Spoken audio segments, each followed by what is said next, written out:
things that I wanted to share with you. According to Pew Research, the net worth of white families in 2013 was $141,000. For black families, it was $11,000, even less than the $19,000 it was in 2007. According to economist Edward Wolf of the University of New York, excluding vehicles and other durables, the median black family worth is just $1,700, while 40% of black families have zero or negative wealth. White family worth, in terms of financial worth, is 69 times more than that of black families. Given this disparity, how can you argue that racism is not a driving factor in income inequality? Because it has nothing to do with race and everything to do with culture. And when you have a culture that doesn't, you know what? Explain to me. You explain to me why black kids aren't graduating high school. Explain that one to me. Explain to me why black kids are shooting each other in rates significantly higher than whites are shooting each other. Explain to me why 13% of the population is responsible for 50% of the murder. Explain to me why the number of black kids in prison, not for innocent reasons, not for walking down the street and getting pulled into a prison, is so high. Explain, if it has nothing to do with culture, explain to me why the single motherhood rate in the black community jumped from 20% to 70% in the same course of time that the civil rights movement has made such tremendous strides. Is America more racist now than it was in 1960? And if it is, please explain to me how that happened. So what do I think those riots are? I think they're depravity, I think they're thugs, and I think if you really want to make a difference, Thurgood Marshall, who grew up just 2 blocks from there, did such a thing, who was a contemporary of Martin Luther King. Now I'd like to skip over to Dr. Seacrest. I look at the Baltimore uprisings as more than just riots, right? I hate the idea when you say thugs and riots, right? White people riot as well. When y'all win Super Bowls 2 years in a row, y'all get off the hook. Don't make it seem like it's just Baltimore getting upset. So my 30-second answer is I feel the frustration of what's happening in the community, and I think it's a symptom. The uprisings are a symptom of a pressure that's been unaddressed for too long. Ben. I'm offended by the language of uprising applied to people who are breaking into other black people's stores and looting them. This is a lack of values. And people who are destroying private property, destroying cop cars, in an uprising against what exactly? Against the black police chief, against a mostly minority police force, against the black mayor, against the black president, against the black attorney general, against against a city council that is 9 of 15 are black and all 15 are elected Democrats. What is the uprising against? What is it seeking to achieve? I still don't see what exactly the riots are seeking to achieve. Bottom line is, this is all, it all could be boiled down to just act like a mensch. Act like a human being. Honestly, it's not useful to riot, it's not useful to break things, it's not useful to throw rocks at people. And the idea that we're supposed to sort of correlate your level of outrage. The idea. I'm going to stick to the 30 seconds on this. The last Charles? sentence. The last sentence. Yeah. The idea that we're supposed to correlate your level of outrage with a certain level of justification. In other words, the more outraged you are and the more angry you are, the more justified you must be, is absolute nonsense.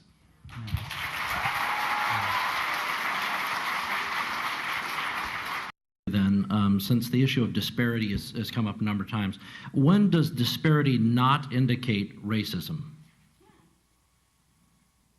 Level of effort. Statistical disparity. For example, overwhelmingly men commit crimes more than women, but we don't say that the Justice Department is sexist. So is there a line that you draw for yourself, or is there some way that you interpret statistical disparity and you determine that that is not a racial disparity, it's something else?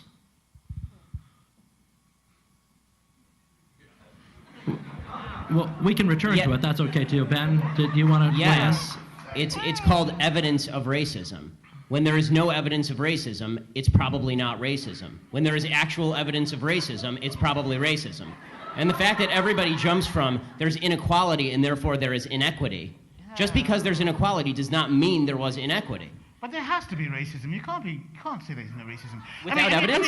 No. I'm just saying that I don't know which animal. Maybe we're talking about dogs or something. I'm talking about human beings, and I'm like, human beings are most likely going to have racial prejudices. I'm just so sorry. I'm just so sorry. I don't know. I come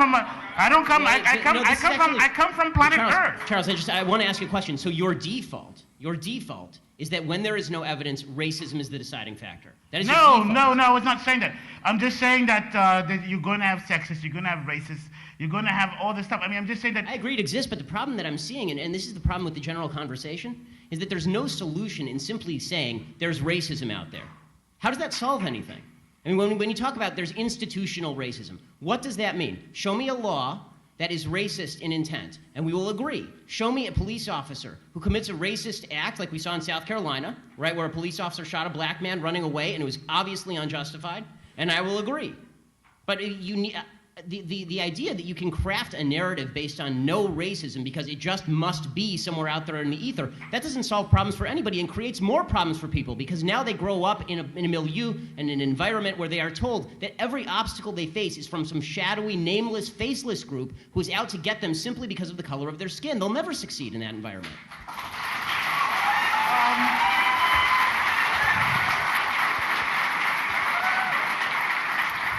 You know, the weirdest thing is that actually in the black home, as I experienced it, really, there is no discussion of racism.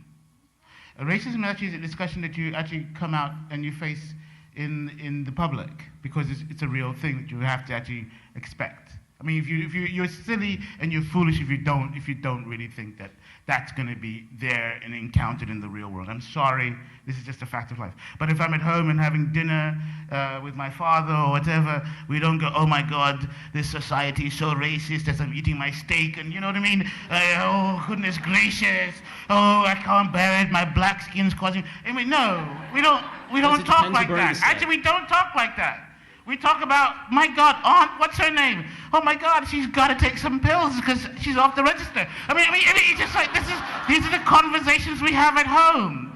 We don't have these kinds of conversations that we're having right now. At least in my childhood, we didn't have them. And I'm watching the people I knew growing up in the black neighborhood, I didn't hear anybody really talking about race when we were at the dinner table. I mean, it just didn't really pop up, unless it was an issue, it was on television, but mostly it was about family and regular life. But I disagree. I have to tell you, even in my culture, there is an underlying racism. And I know that the panel today, and especially with what's going on in America, we're talking about white on black.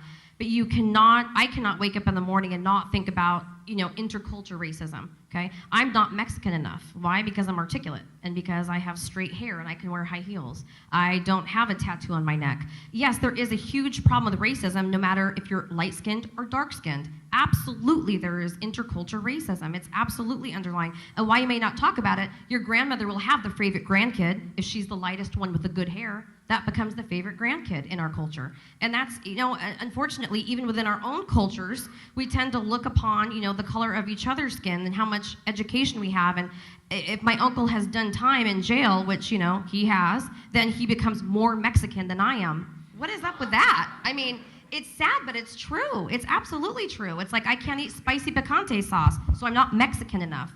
It's true, in every culture, whether it's Asian, black, Mexican, there is, while you may not have grown up talking about it over your, tea and toast. I mean, in my family, if you're not a doctor or a lawyer, you're not Jewish enough. enough. You're not Jewish enough.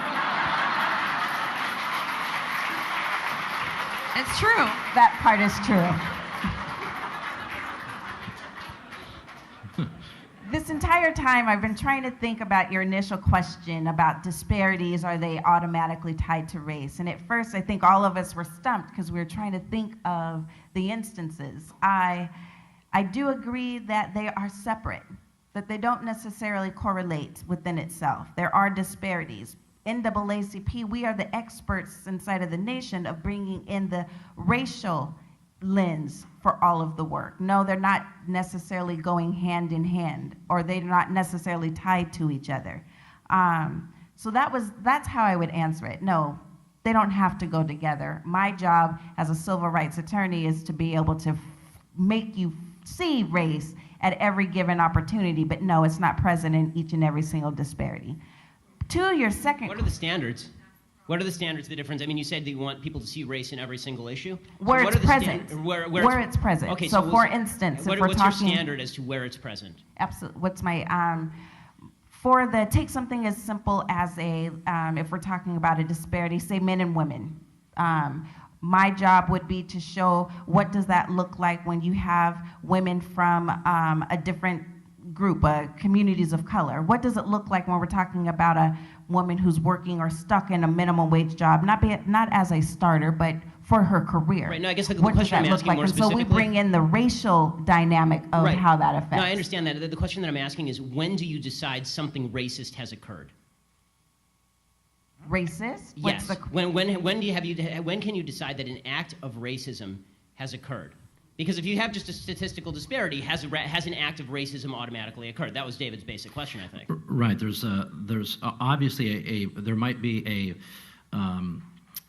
there will be a disparate impact on different groups of people. That doesn't necessarily mean, I think what you're saying is, doesn't necessarily mean something racist is going on, even though there's a racial impact.